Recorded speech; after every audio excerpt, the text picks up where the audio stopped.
You mentioned na isang threat sa inyo is yung pag-absorb ng PSG, now PSC, sa inyong DPSPG. But now that they are totally, taking over and replacing all your security sa PSPG ng PNP, how do you feel about it, DP?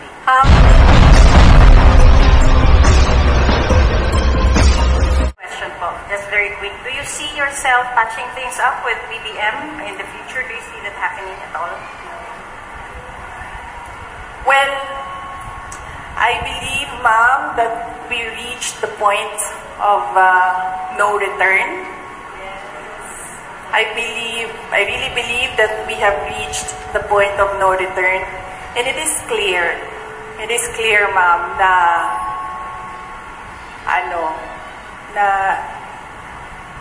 parang they are really going after me. At gusto talaga nila akong tanggalin sa posisyon. Totoo talaga yung mga sinasabi ko na threats sa akin.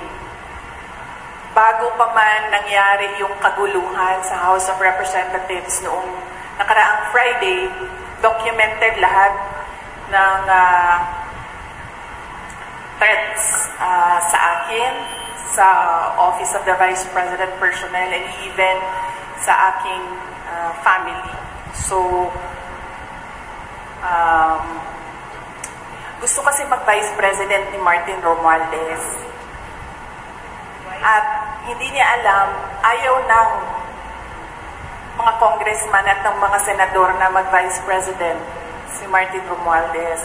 At hindi niya alam na ayaw ng taong bayan mag-President si Martin Romualdez. Unfortunately, hindi maintindihan yon ni Martin Romualdez. Yun yung problema. Okay, next from Mirasol Montes sa RMN News Manila. Good afternoon, ma'am. Any reaction lang po, ma'am, sana sa mga pambabatikos or mga pahayag ni House Majority Leader at Zamboanga City District 2 Representative Manix Dalive po ang laban sa inyo tungkol nga dito sa mga nangyayari? Well, hindi ko siya kilala, ma'am. So, huwag na tayong mag-comment sa sino ba yung, anong pangalan nun, ma'am? Manix Dalive po, Congressman Manix Dalive po. I don't know him. I'm sorry.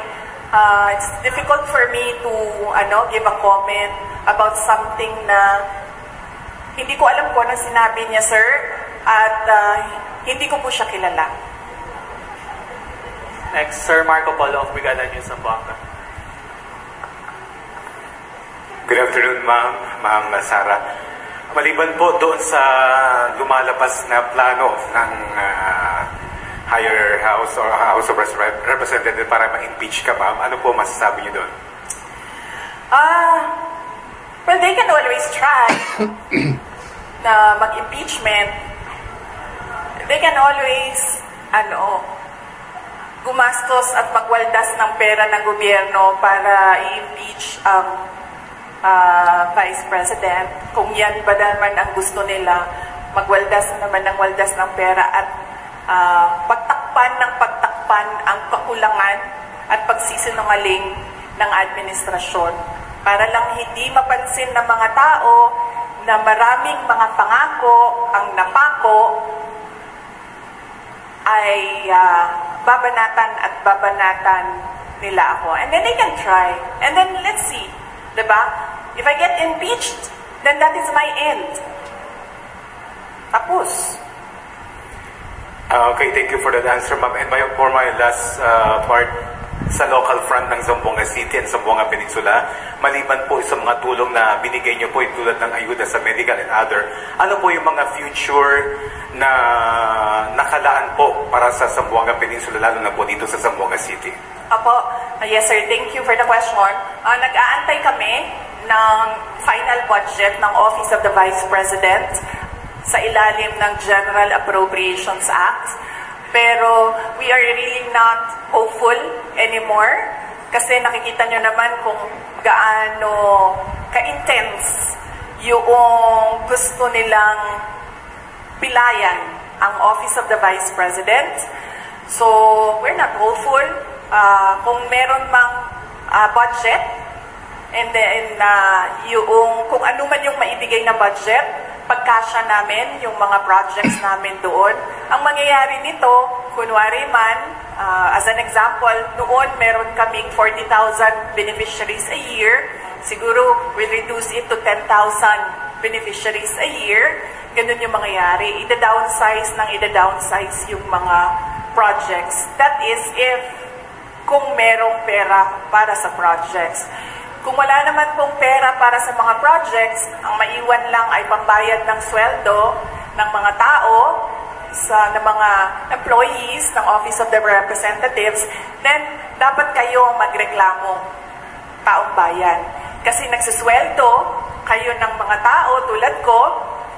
May I just remind you, I have the second highest salary in the government, and yet wala akong gagawin kasi wala kaming projects. Magreklamo kayo.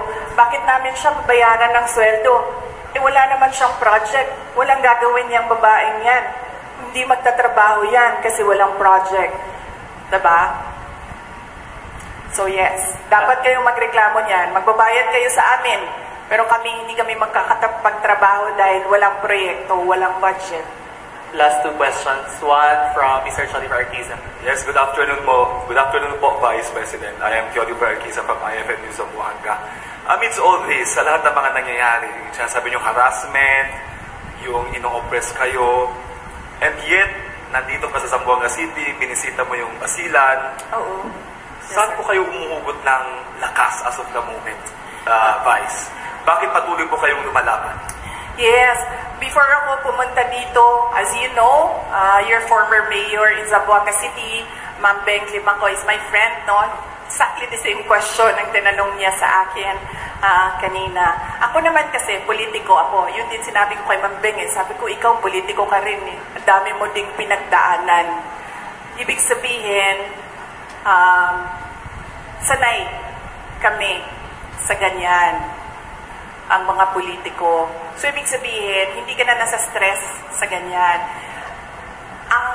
Ang problema sa akin is kapag nagkulang ang tulog at gutom, yun lang talaga yung nakaka-apekto sa akin. Kaya kailangan sa akin, kapag 3 araw na yung sunod-sunod na walang tulog, bigyan mo talaga ako ng 1 araw na mabawi ko yung 3 araw na tulog para nare-refresh yung pag-iisip.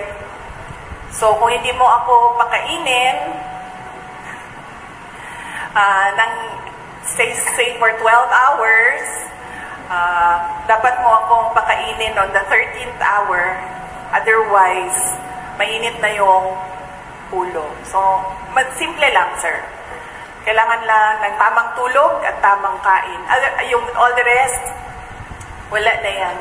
Kapartihan ng buhay ng isang politiko. Last one, ma'am. Reaction on the disbarment case na final against you? Yes, meron akong 3 disbarment cases. If you can remember, 2011, sa Sheriff, hindi pa tapos yun hanggang ngayon. May disbarment case ako doon. Tapos meron akong nabasa ko lang ito sa mga, sa mga group chat. So, hindi ko lang alam kung tama. Correct me. Tapos, isang disbarment case sa pagtatapon ng bangkay. Tapos, isang disbarment case sa revenge from the grave. No? So, yun. 3 yung... And by recent ata, ma'am. But let me clarify, kasi yung 2, I've not read or I've not received the complaint. So, hindi ko masabi kung ano talagang nakalagay doon. Binabase ko lang siya sa news reports na lumalabas. Yung isa, binase ko sa announcement ng Supreme Court. And then yung isa, binase ko sa announcement ni Larry Gadon. Salamat. Thank you. Thank you, sir. One last follow-up from GMA7. Sorry. Okay naman po si Mike. Minsan lang ako dito sa Zamboanga City. Time out daw. Yes, ma'am. Ma'am, parang sa question on this part. So what's your take on that, ma'am, na halos pinagsabay-sabay itong 3, tapos meron parang pending na magpa-file pa po ng disbarment case against you pa rin po, VP? Oo. Well, kasama din yun, ma'am. Kasama din yung lahat na sa Bisaya pa, tira bahala. Tira bahala. Kung unsay mo dikit, mooy ko anon, may mo daog, ano ba? So, babanatan natin siya, tingnan natin dito kung saan yung tatama. Anak na siya. Ma'am, yesterday, isa pa. Ma'am, yesterday you mentioned na isang threat sa inyo is yung pag-absorb ng PSG, now PSC, sa inyong DPSPG. But now that they are totally, taking over and replacing all your security sa PSPG ng PNP, how do you feel about it, Bibi? I'd like to hold comment dyan, ma'am. Kasi napapansin ko, base lang din naman sa balita, nagbabago-bago yung sinasabi nila. Hindi ko lang alam kung nasusundan ninyo. Nagbabago-bago yung sinasabi. Sabi, wala na daw AFP, pulis na lang. Ngayon, meron na naman daw AFP, pero papalitan nila at mga pulis na sabay. So, hindi sila nagpaplano ng maayos. Kaya nagbabago-bago yung sinasabi nila. Advice ko dito sa mga tao na ito, mupo muna kayo, magplano muna kayo bago kayo bumanat para hindi kayo nahuhuli na nagsisinungaling.